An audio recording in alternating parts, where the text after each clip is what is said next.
Hi, my name is Caitlin Polhemus, and this is my presentation on my contemporary business leader. The business leader I chose for this project is Mike Polhemus. He's a pastor of the Rock Church, which is the organization that he leads and represents. Even though it's a church, he still deals with a lot of leadership responsibilities that are similar to what business leaders face, like managing people, organizing programs, and guiding the overall direction of the organization. He's been a pastor for about 11 years and spent 8 of those years as the lead pastor, meaning he has a lot of experience making decisions and supporting staff and volunteers and leading the church through different seasons. His long time in leadership is one of the main reasons I chose him, because he has gone through real challenges and successes that gave me a lot to learn from.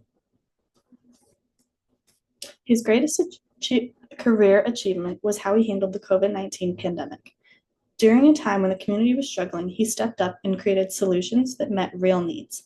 Him and his team started a food bank, opening temporary housing and expanding homeless outreach programs. All of these efforts made a direct effort and positive impact on the people who were hurting the most.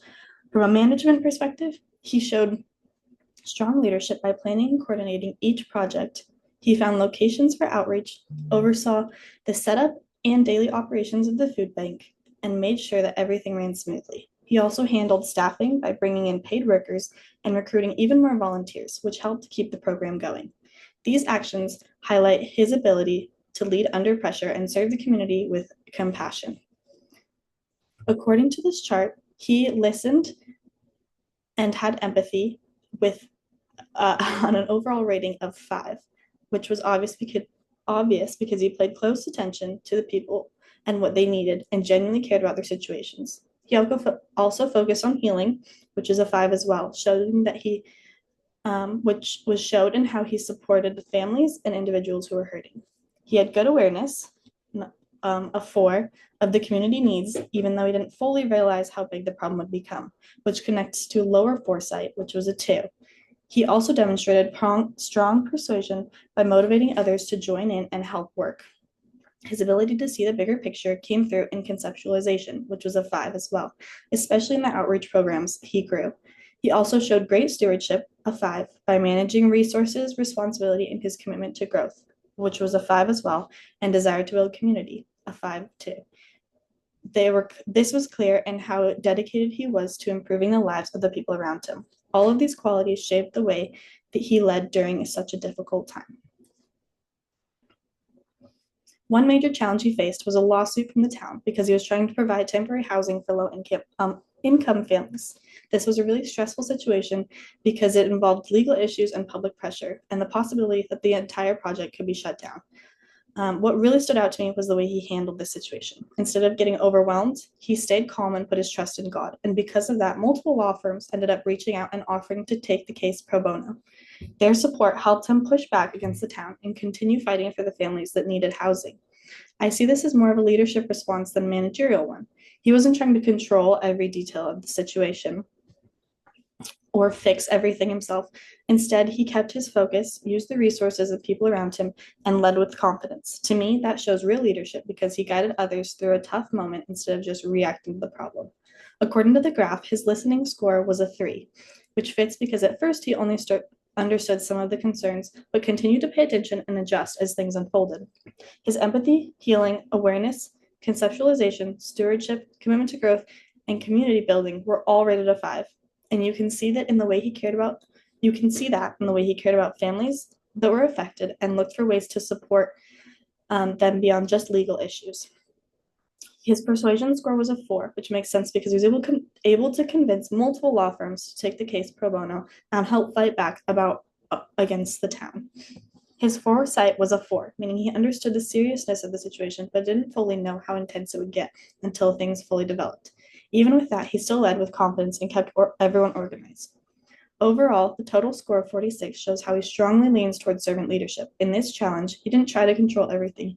He guided people through it, using his resources wisely, and kept the focus on serving and protecting the community. According to the textbook, Referent Power is derived from personal characteristics and social relationships that effectively gain others' compliance. This is one of the power bases that was shown in this situation. Referent power is basically a natural a kind of natural influence or charisma that makes people respect you and want to support you. In Mike's case, he definitely showed referent power during the lawsuit situation. He had already built strong relationships with the city and community leaders, and those connections helped him to get support when things got complicated.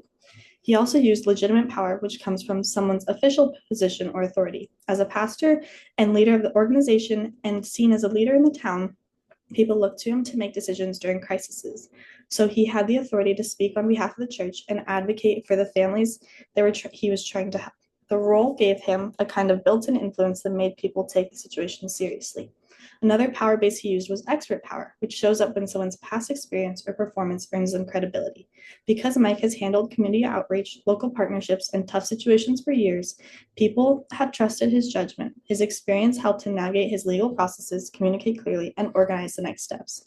All three of these power bases, referent power, legitimate, and expert power, worked together to help him handle the challenge effectively.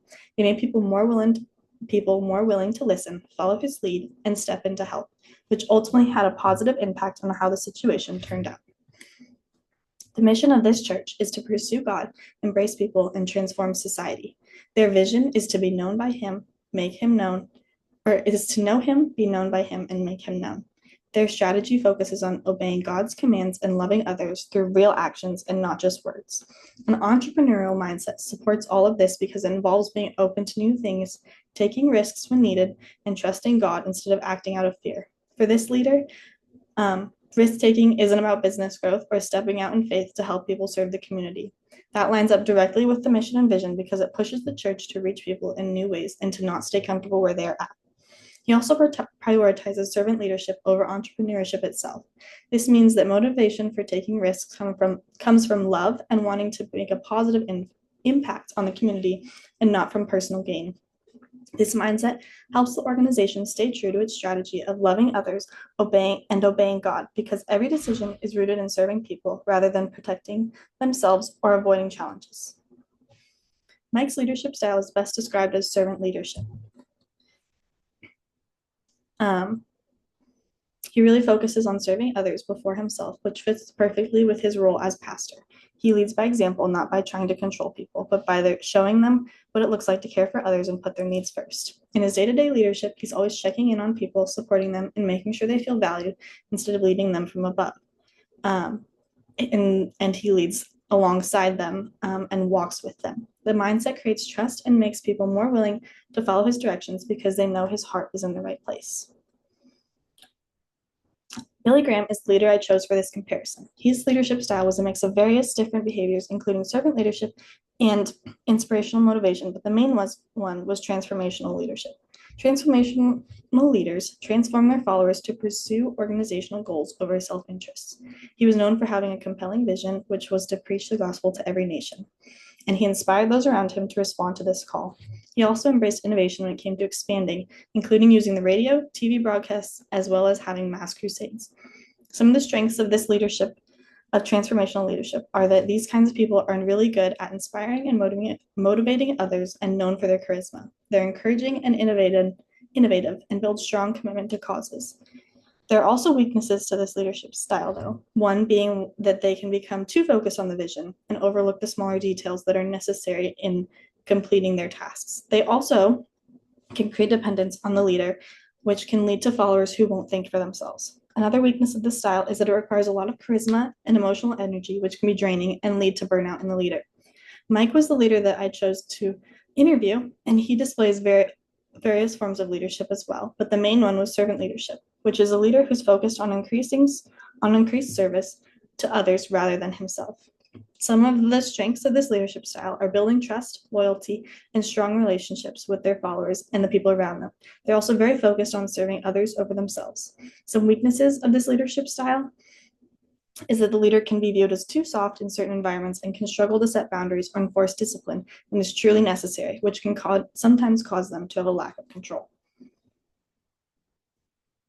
For emotional intelligence, these are some of the leadership lessons. For emotional intelligence, good leaders understand people. They pay attention to how their team is feeling and communicate in a way that builds trust. This makes it easier to work through stress or conflict without things getting blown out of proportion. Accountability is where This leader,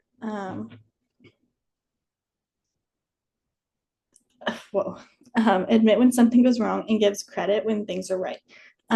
When he does this, the team feels more motivated and everyone knows that the expectations are fair. And for the lesson of avoiding micromanagement, it is important because leaders should give people room to work. When a leader constantly controls every detail, then employees can get frustrated and lose confidence. So when you step back, it encourages creativity and helps the team feel as if they are more independent. I chose this leader because I have seen his leadership skills in action, and he is a great example of an effective leader. Um, I chose to compare him to Billy Graham because he is in a similar industry and job and is referenced as to, has been referenced by many pastors as being a good leader and someone that they look up to.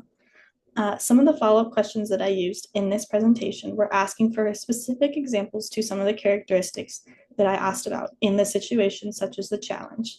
I also asked for suggestions on how to be an effective leader in an industry that is not as business-minded as other occupations. There are my references, and thank you.